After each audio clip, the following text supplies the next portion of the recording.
จังว่าจะฟังจะฟังจะเป็นเจ้าหน้าคำจะหาว่าอย่าปล่อยปันผู้มองฟ้ามันข้างหน้าน้าห้องมาหรือห้องก็ดีเขาปุ่นพันกูรังกูไล่กันยกปนายมวาเลนเตียเอ้ยมาเลยล่ะวาเลนเตียจังว่าจะฟังจะฟังจะเป็นเจ้าหน้าคำวินข่าวในเกี่ยมเมื่อไรคำเจ้าหน้าคำจะเฮาคำมีปุ่นพันกาวันคำกันวันการมึงเตี้ยเด้ก็ยาวแนะนำขึ้นไข่กับทั้งจันนั่นยาวคือหนึ่งเด้อเตี้ยว่า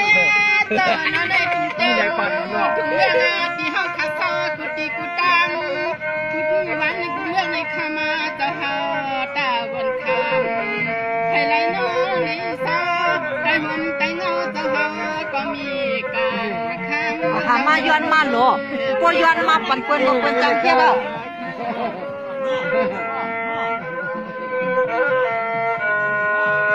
เจ้าบุกกันจับฟังเจ้าเปลี่ยนเจ้าหน้าเจ้าสวยเจ้าเปลี่ยนเจ้าหน้าข้าก็ต้มทำน้ำหนาที่นางว่าข้าที่นางซึ่งใจที่ห้องข้าเช้าในมีเจ้าแม่พิญญาเขาจะเฮาข้าใจก็กว้างเอ้ยว่างกันนั่นนะว่างกันเลย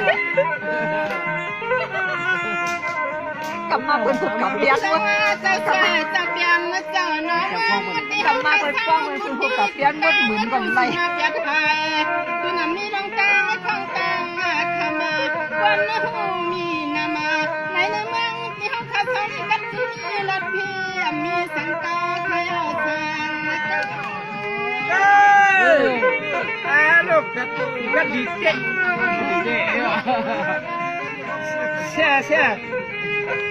เว้ยเจ้าหน้าขมาเจ้าเฮาขาตั้งเสียงในก็มีน้ำใจกัดจนเมื่อกินน้ำเมื่อนอนน้ำเมื่อไรก็ขมาเจ้าเฮาตาวันคำเว้ยเจ้ามีกับพลังมีคำเจ้าเป็นสัตย์เทียความที่มาเจ้ายังเจ้าแห้งกันลายยืนนางไม่ทันก็เจอนามาขยม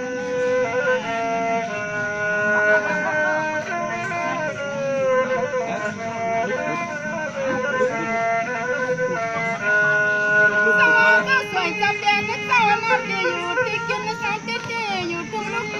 วันในเจ้าหน้าวันในคำเจ้ามาหักหน้าสุฟังกันก็มีปวดท้องวันเมื่อเจ้าคุณเจ้าเฮาขลุ่เจ้าหน้าเฮาขมาหักสุฟังสิเนมาหุ่นจักกันเจ้าหน้าสบายไปมีเมียก่อนนะน่ะ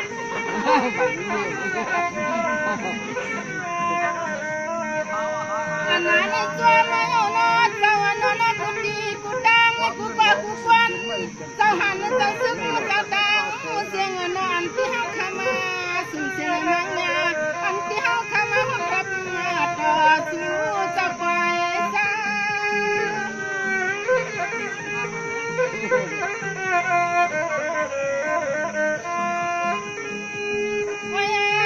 วันนั้นในไผ่ก็น่าหัวรถหน้าหัวกา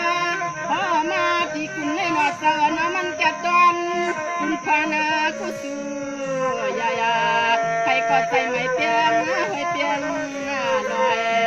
วันในวันมุนสั่งเปลี่ยนไผ่เลยมาเหมือนในก็ปยังคอยขยาไม่เจอเลยเมียเนี่ยเนาะค่ะเจ้าสวยจะเปลี่ยนเจ้าหน้าข้าที่สุดเจ้าปันเจ้าเข้าข้าน้าเจ้าจึงให้พ่อได้อยู่ดีกินวันปีก่อนวันเจ้าข้าน้าเจ้าข้ามองส่งข้าน้าข้าที่สุดจ้องป้ากูตาเสียฟังว่าข้าเจ้าหัวรถหัวตาลีออกเลยในก็จึงให้พ่อกำมือไงมาลีนา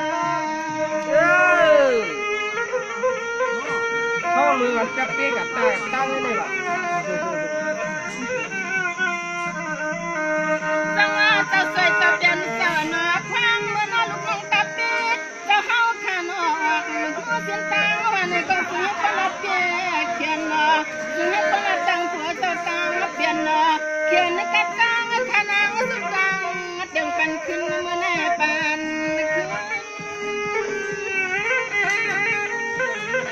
ว่าป้าเขาก็หาเฮงหาเฮง ว่า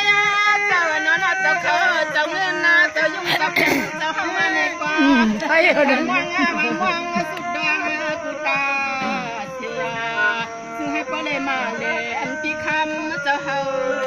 ทางมาทุ่งมันกัดแก่เจ้าเป็นเจ้าเฮาในที่นำมีน้องตากังใคร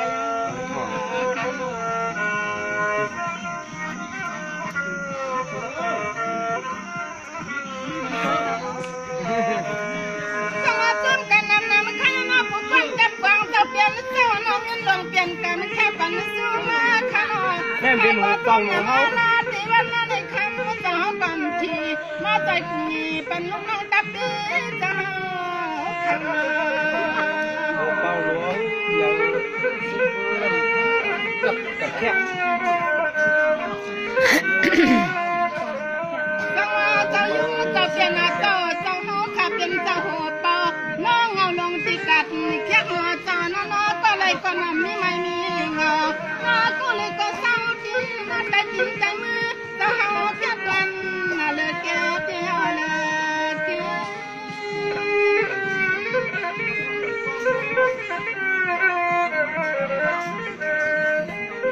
ว่าเจ้ายุ่งเจ้าเปลี่ยนเจ้าน้อในทุ่งกัดแก้มคำเจ้าเฮาขันเอาสังสากูโกกูเมียกูหน้ากูยี่ก็ตื่นหน้าเลยแคมชาให้ความนี้ลองจับป่าความก็คำเจ้าเฮาข้าเป็นเจ้าคนหน้าหมอคำเจ้าเป็นเจ้าคนหมอคำ เลยเฮ็ดก่อนในห้องเจ๊กันยังเฮ็ด สวัสดีค่ะข้าดูวันกัดแค่ข้าเขาวางเขาข้าเราเปลี่ยนแจกคนเล่าลายคนหมอป้าหมอขายเฮ็ดกันไปมักมีข้าหนอเจ้าคัดท่าลงเขาเจ้ายุ่งเจ้าเขาเปลี่ยนเจ๊ก็นับปีก็นึกข่าวข้าหนอข้าก็เลยหันอยู่ตาที่เป็นอันคอยเหลือกี่จันย้ำกินย้ำนอนก็ตื่นเลยแค่ไม่ขาดตังวันหนอเจ้าดังส่วนน้อย นี่ก็หลอกคือก็อยู่กันได้ ถ้าเป็นผอมกำลังกอดเขา ต้องมาพี่น้องวันกัดแค่ต้องเขา เพื่อนเขาที่ในกูชูมีห้าไปห้ามกูชูนะมาอยู่จ้ำชูเนี่ย ลองสวนลองให้ลองนาลองกาลองกูก็ดึงลองเอากูเห็นเขาต้องเห็นลองให้ลองนาลองกาลองกูก็ดึงลองเอากูเห็นนะ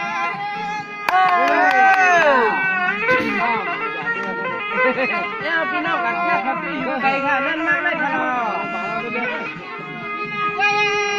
น่าฟังก็มีเจ้าอยู่มีเจ้าเป็นเจ้าคาเล็กเจ้าวันมีเจ้ากัดทา คนจุงมาแทนเลย เจ้าคำมันเมกูเห็นหน้ากูแย่เลยอยู่ใครก็ติดเลยจอดน้าวันกัดแก้มเจ้าเฮาใครก็ติดมีลองแต่ง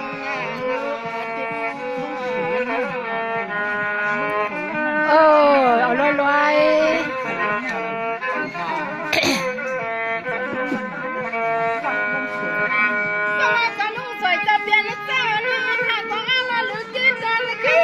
วันกัดแคบเตียงสิจะหากินนอนข้าน้อยจะเป็นวันเมื่อวันคำมาตีมันจึงการมาจึงการเป็นไว้กวนวุฒิลงมา20,000 20,500ก็ให้เองว่ะ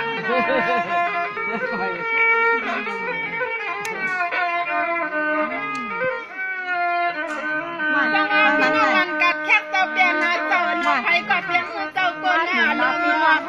ตัวไรก็ลีมัดมาเจ้าหน้าก็ไรก็ลีมัดตัวไรก็หมอละจูกูมองกำมันเชิงทางนะจู